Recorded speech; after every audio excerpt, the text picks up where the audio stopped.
and get one of those crackers up over there. Interview me. So what's going on at the First Family? It's dark.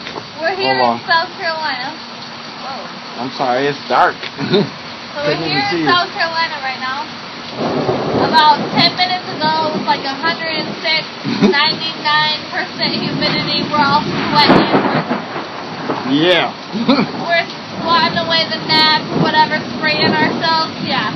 As you can see now, about 10 minutes later, dumping rain, thunder like you would not believe, lightning just lighting up the sky. This is insane right here, okay? Insane. 10 minutes ago, 106, okay? now you see. Oh, that's cool. So I gotta see that when y'all put that up.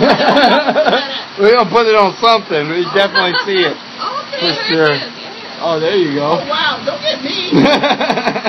But this is what it is in South Carolina. Life as it is. 10 minutes ago, it's hot. The next minute, it's pouring out rain and cooling off. Life in South Carolina. Come and see us. Coming out here, and we love you coming all the time. It's cooling off, but once the rain goes, it's just going to be even more sticky. Very humid. It's going to be even more sticky. Oh, I like that what you guys are doing. Yeah.